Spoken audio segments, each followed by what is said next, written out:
Pete and Clarence, great to have you back with us this morning.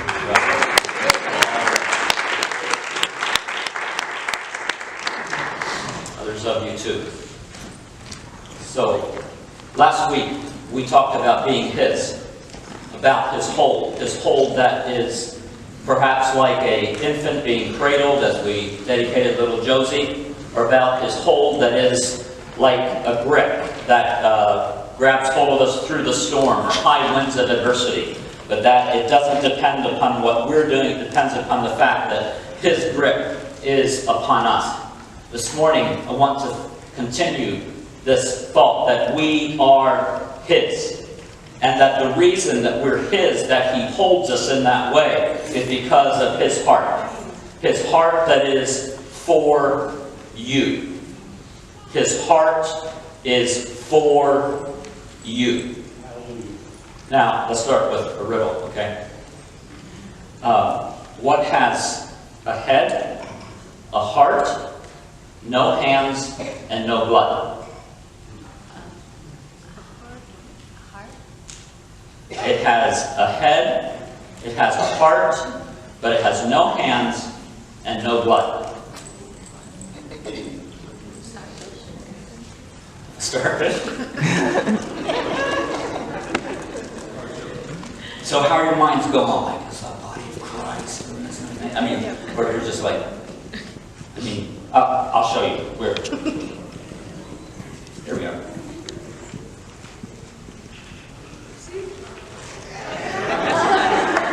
It's a cabbage, right? This is a head of cabbage. I don't know where your minds are all going. You know, it's not that difficult. But let me show you something about this cabbage, okay? So there's, the heart here is not a blood pump, right? Because it has no blood, but this is, I enjoy making coleslaw. Here we go, cut through. And there we are. And so here it is, cut in half, and right down here's the heart, right? We call this part the heart. So that from the roots, where the nutrients are being gathered, and from the external leaves that are soaking up, and the photosynthesis is occurring, that all the, I don't know, you call it sap or what do you call it, but the strength of it is coming up here through the heart, and it's nurturing the whole head. So this heart is through which all the life passes. Now, let me double dip here on the illustrations. Leah, if you could come up here, okay? And could you write heart in Chinese?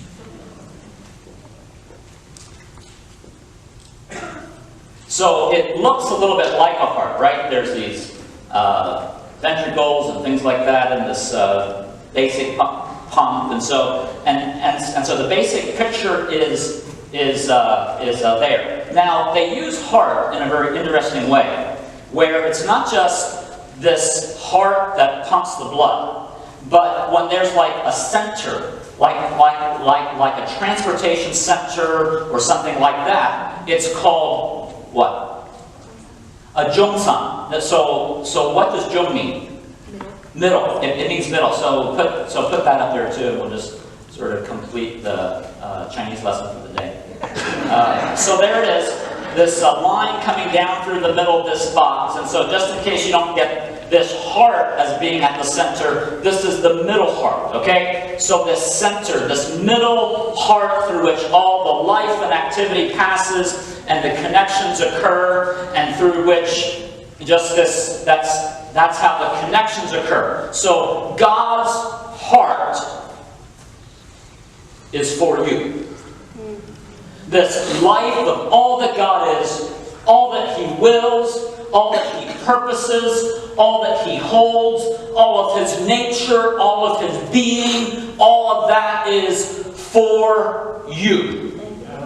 It's for your life. It's for you to be connecting to Him. It's for you to have relationship, to walk out, for you to know that you're never alone, that you're always able to be step in step, that you are there, that He's holding you in the middle of His heart, of His purposes.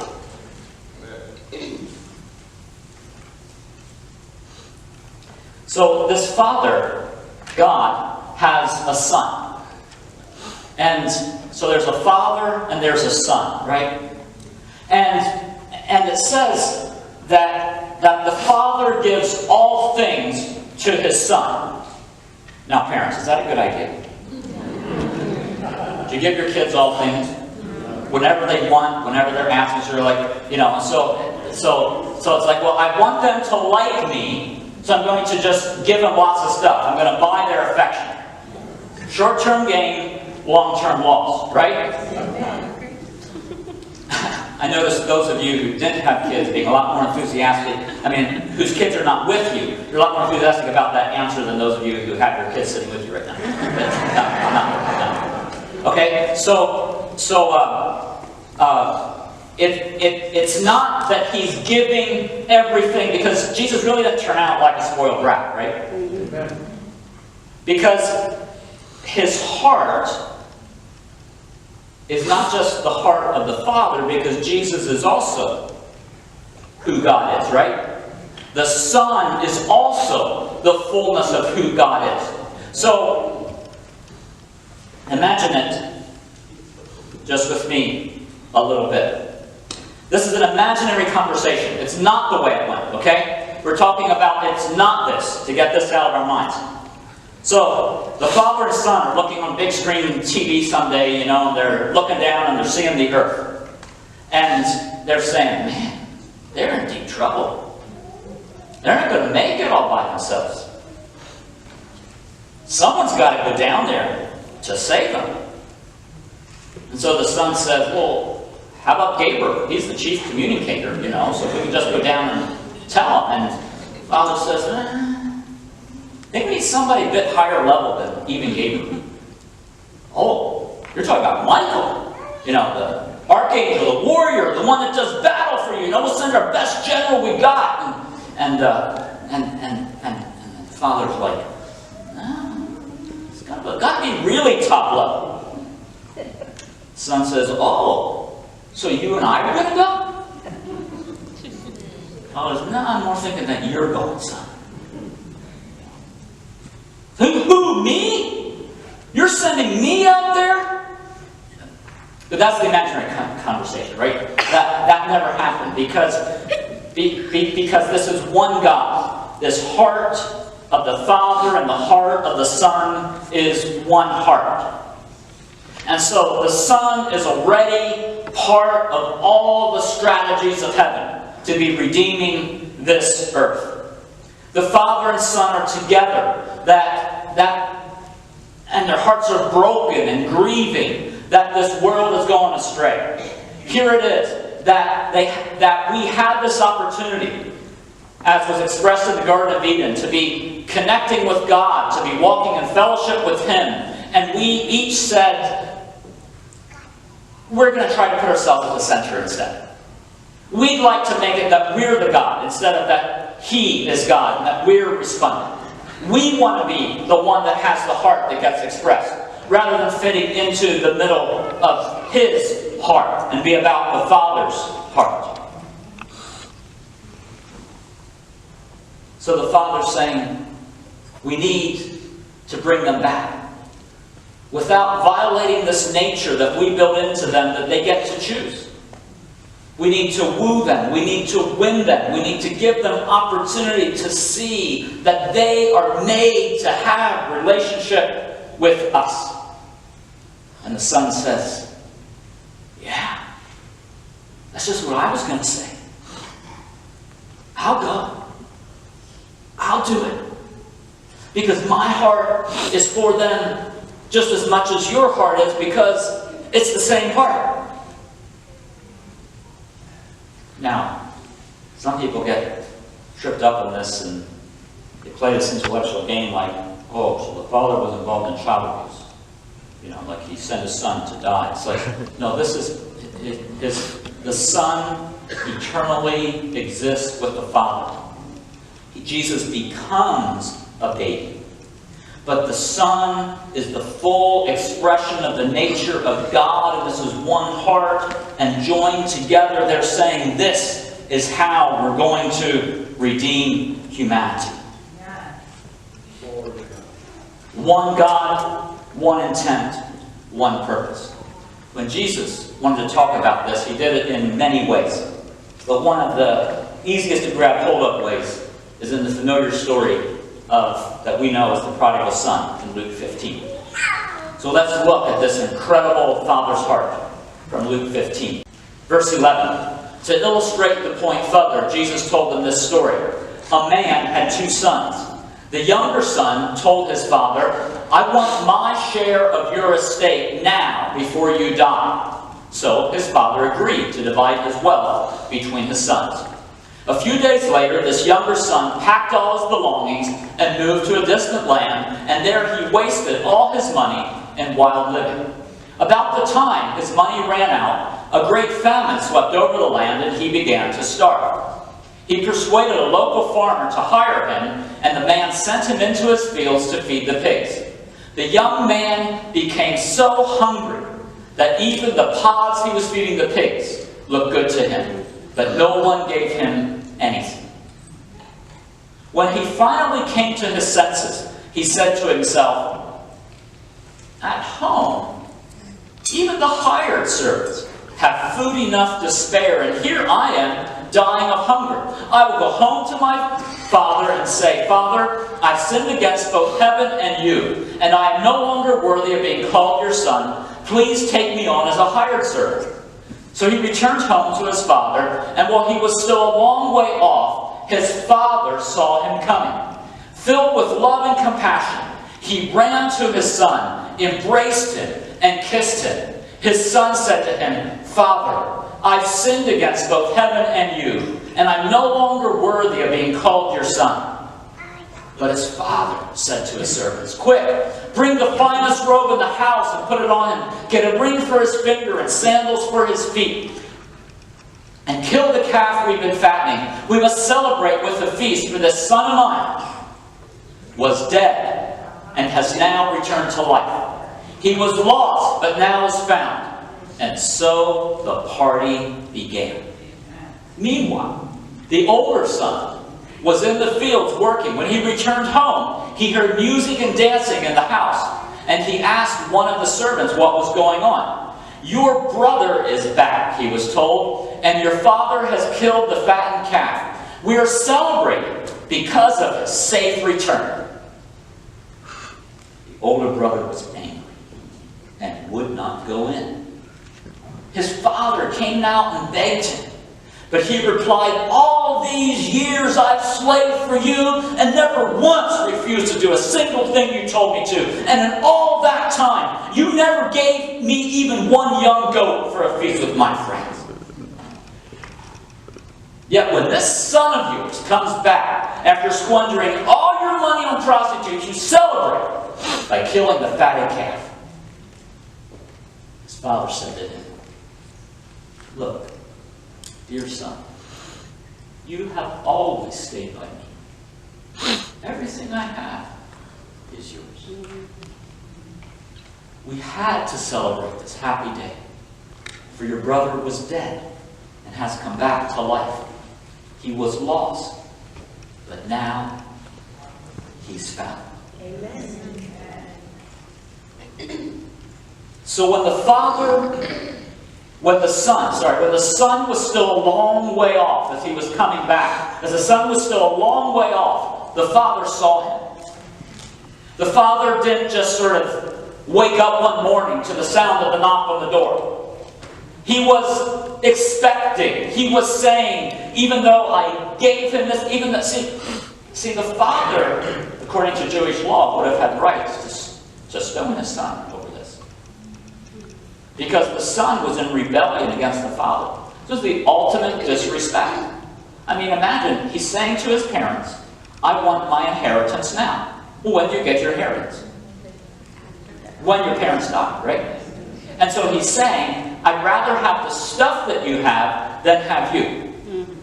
So I want my stuff, and I want it now.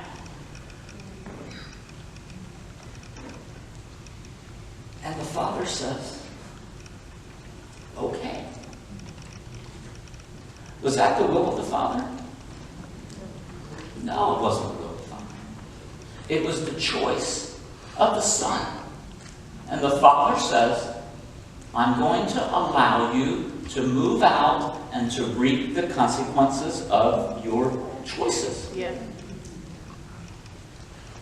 And the Father says, this chapter will not be the last chapter.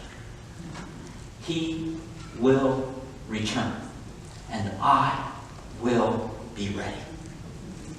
Now, there's different ways to be ready. One would be to say, prove yourself. What you've got to say for yourself. Any sort of redeeming qualities here? But what does the Father say? The Father's like, I'm wanting my Son to come back. I'm expecting it. I'm prepared. I'm waiting. I'm watching because my heart is for Him. Some of you today are feeling that what you've done is like, yeah, you can show up here, but you can never be close with God again. Because somehow to sort of repay that off, it means that you better keep your distance from God. And God the Father wants you to know that His heart is for you. Amen. He's not looking for repayment of all that stuff. Amen. He's looking for you. He's looking to be back in relationship with you again. Some of us are saying, okay, God, not too sure about this. I'd like to be the one that stays in control of the distance. I mean, you can imagine the son sort of limping up through there, the blisters on his feet and what have you, and here comes the Father running, and the Father doesn't, the Father just embracing him, and it's like, did I want you to be that close? Did I want, but it's the Father's heart.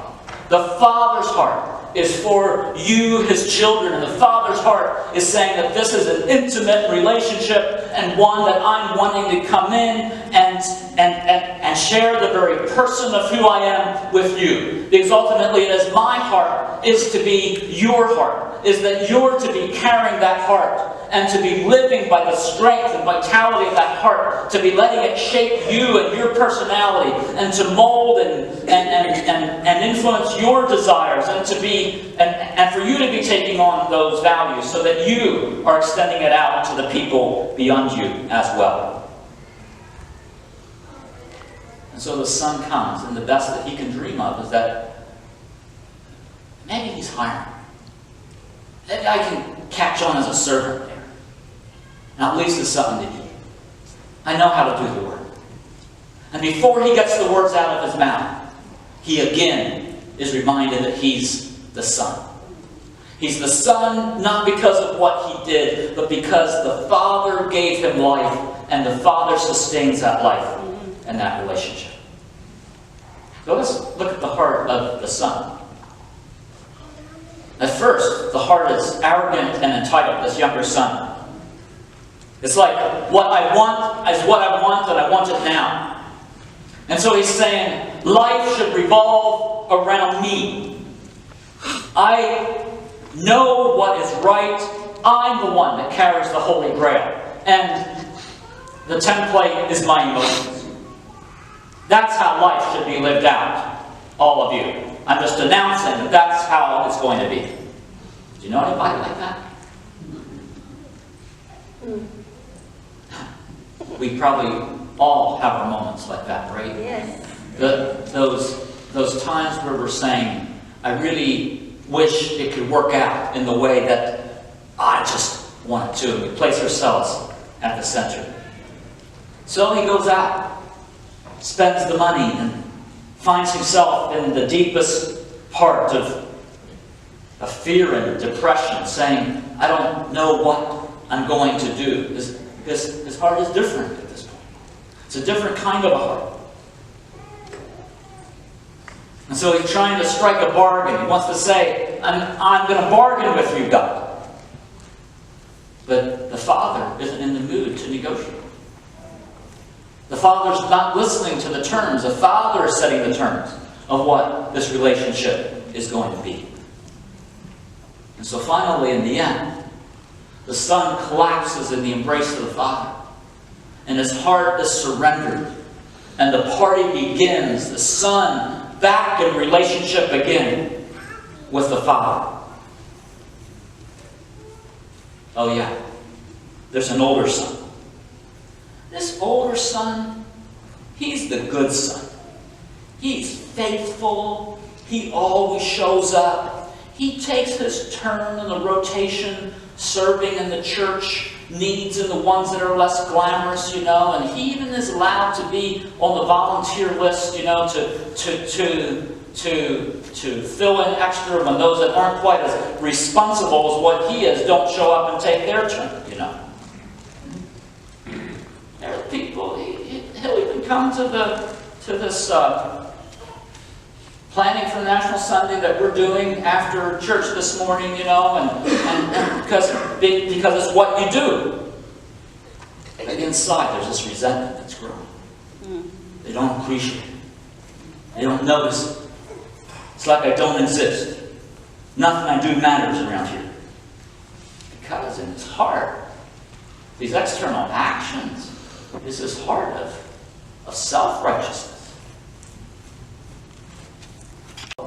Younger son expresses his heart initially as this arrogance, which is sort of this external expression of self-centeredness. The older son has a very internal expression of the self-centeredness. on the Myers-Briggs, the younger son would be an E, and the older son would be an I. Okay. And so, and so this resentment is growing up within him. This self-righteousness that sort of looks out and says, well, this whole world would be a better place if it was all just like me.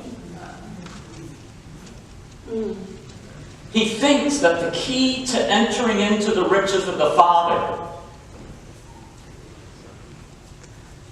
is for him to always do the right thing.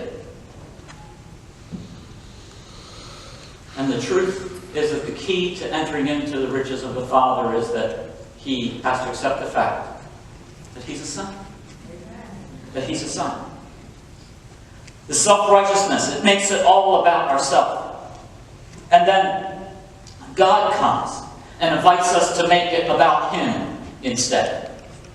This heart of the Father is expressed in Jesus when he's standing up on the hillside and looking down into the city of Jerusalem. Jerusalem is built in a valley with several mountains on different sides, and it's the big city. It's where the Sadducees, where the Jewish ruling leaders were at, okay? It's where people should have been in touch with the heartbeat of God. And Jesus looks down on that city and says, oh my heart's so broken and grieving. How I long to gather you like a hen, like a chicken. A mother chicken gathers her little chicks under her wings and protects them. That's what I wanted to do with you. But I gave you choice, and you refused to come. See, we refuse to come when we're depending upon our own self-righteousness instead of the righteousness of the Father.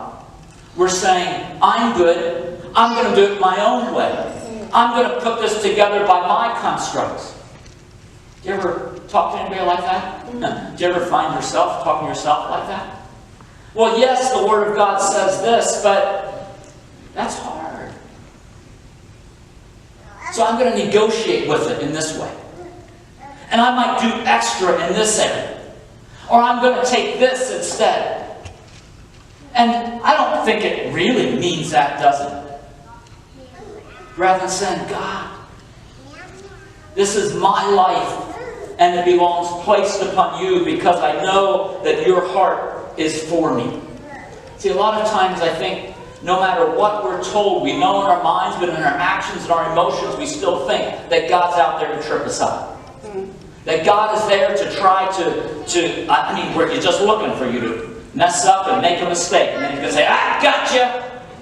I knew that someday. Yep. But that's not the heart of the Father. The heart of the Father is always for us, wanting us to prosper, wanting us, but what it takes is to know that we belong in that heart. Amen.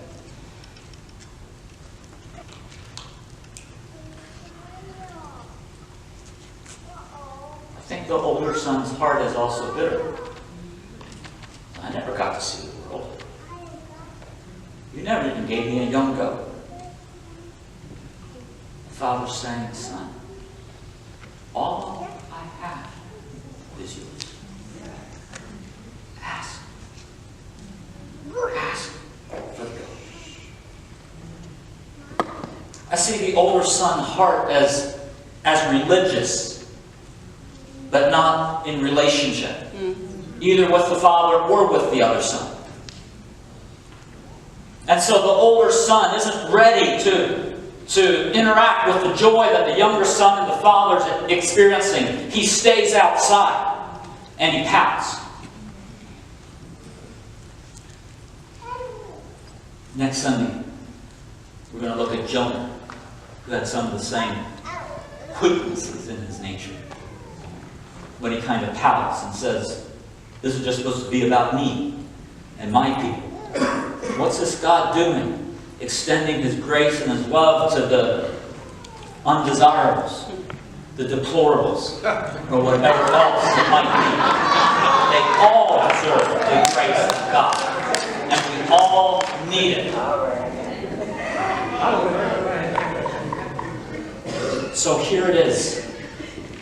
This heart of the Father being extended out. So the Father goes out to the older son. The Father runs to the younger son. The Father goes out to the older son. Whichever you find yourself in this outward rebellion, in this internal seething resentment, the Father comes to you. All right, Father. Yeah.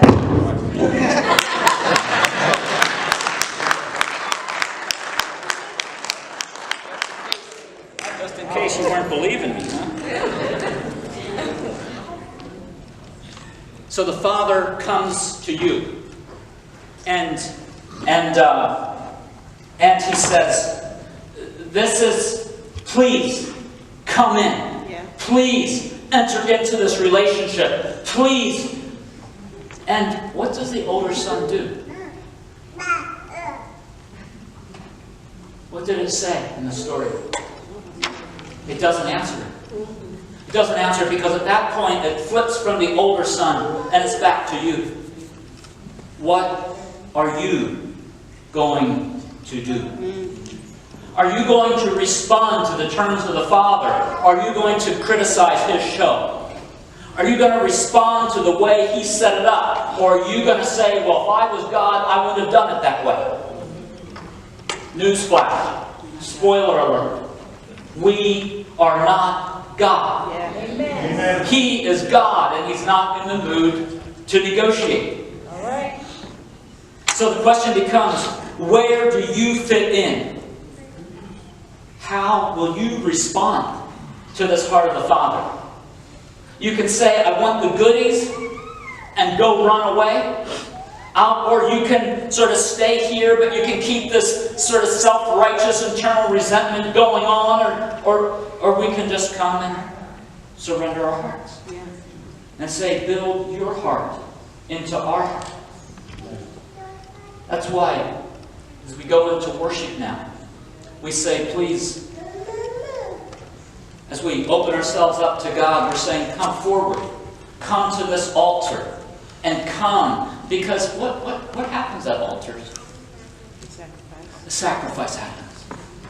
Sacrifice.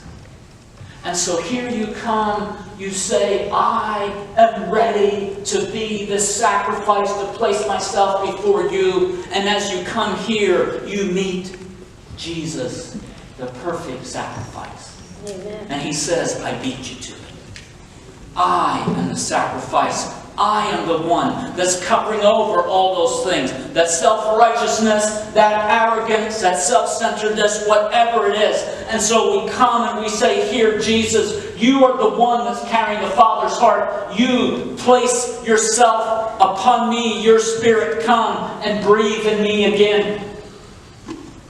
Now we come from different traditions in this way.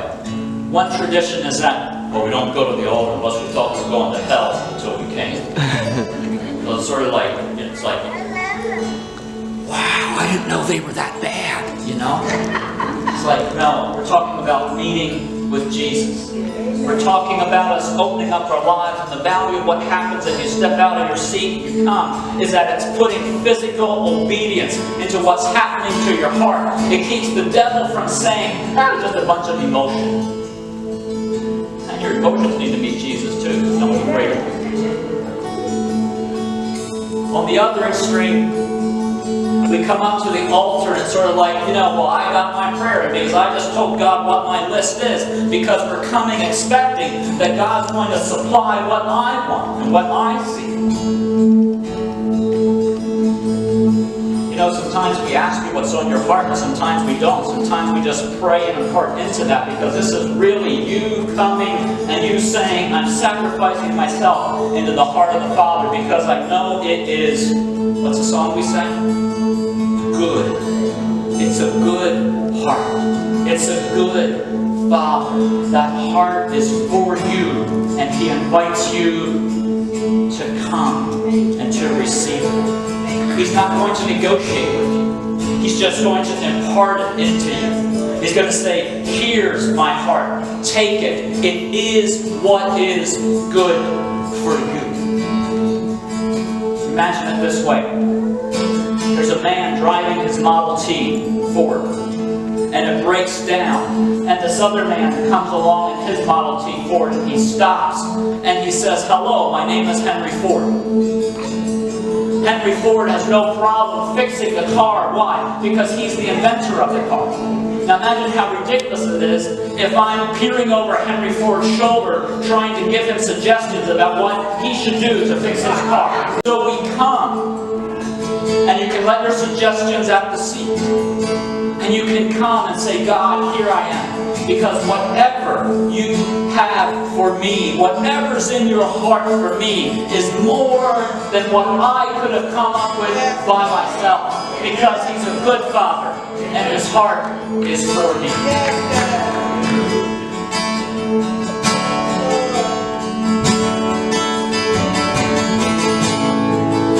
There's nothing worth more